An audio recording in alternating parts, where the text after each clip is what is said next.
Dalam nama Bapa, Putra, dan Roh Kudus. Amin.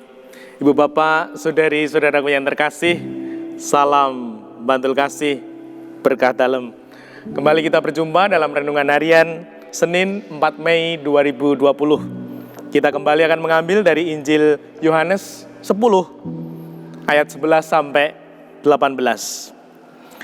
Sekali peristiwa Yesus berkata kepada orang-orang Farisi, "Akulah gembala yang baik. Gembala yang baik memberikan nyawanya bagi domba-dombanya.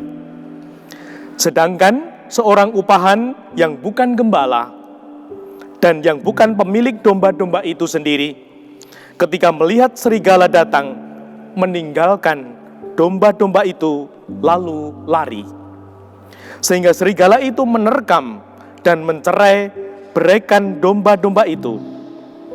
Ia lari karena ia seorang upahan dan tidak memperhatikan domba-domba itu. Akulah gembala yang baik.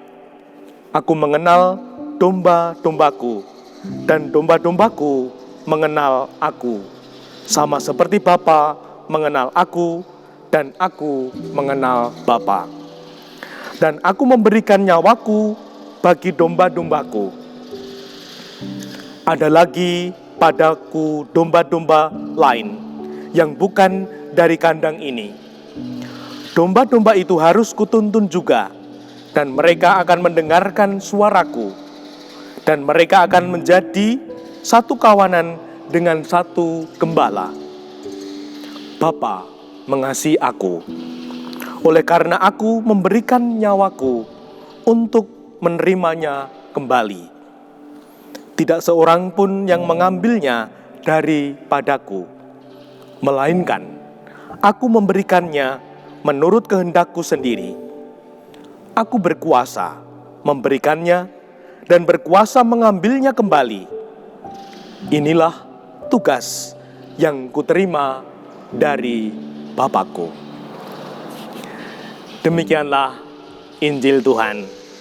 Terpujilah Kristus. Saudari-saudaraku yang terkasih, Tuhan bersabda demikian, "Akulah gembala yang baik. Gembala yang baik memberikan nyawanya bagi domba-dombanya." Tuhan memberikan nyawa. Itu tanda cinta yang sungguh besar dan agung. Lalu kita, manusia, apakah cinta kita bisa seperti Tuhan Yesus itu? Mungkin terlalu mengada-ada kalau kita memberikan nyawa.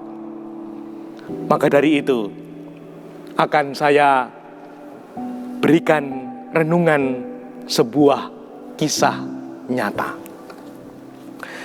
Waktu itu, setahun yang lalu, selesai misa mingguan, ada seorang ibu yang menggendong anaknya,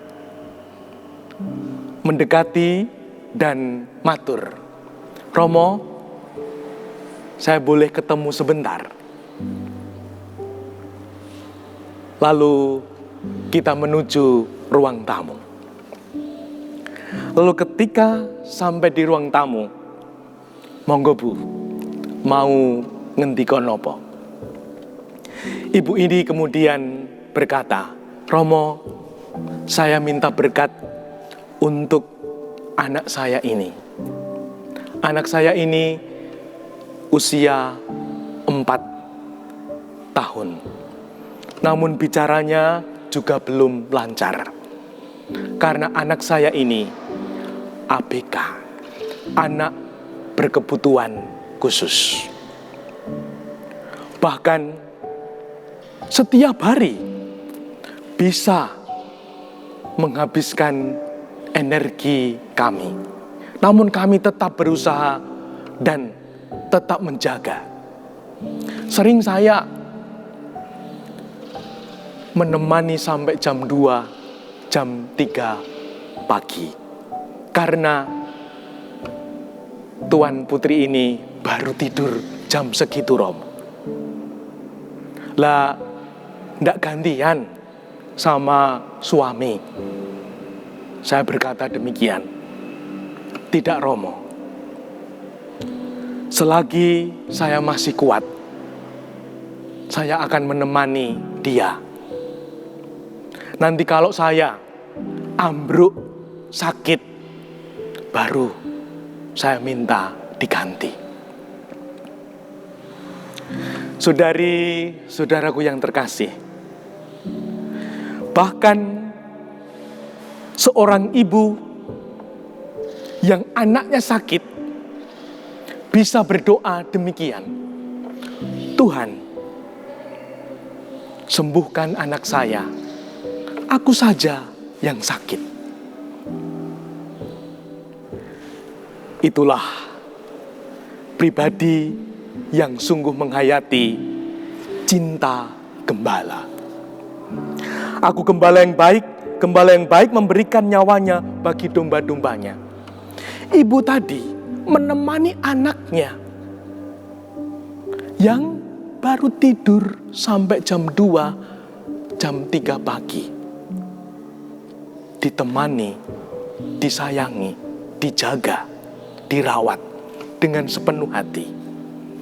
Inilah cinta gembala. Bahkan sudah seperti itu tidak dirasa. Nah, kita boleh merenung. Apakah untuk keluargaku, untuk istri, suami, anak-anakku, aku juga mempunyai cinta gembala. Capek, lelah, tidak terasa karena ada cinta gembala. Semoga di hari-hari ini cinta gembala itu tumbuh dan berkembang untuk menemani, mencintai, menyayangi keluarga kita, sehingga hidup kita bertumbuh dalam kehendak-Nya. Cinta gembala. Dimuliakanlah Tuhan, kini dan sepanjang masa. Salam Bantul Kasih, berkah dalem. Dalam nama Bapa, Putra, dan Roh Kudus. Amin.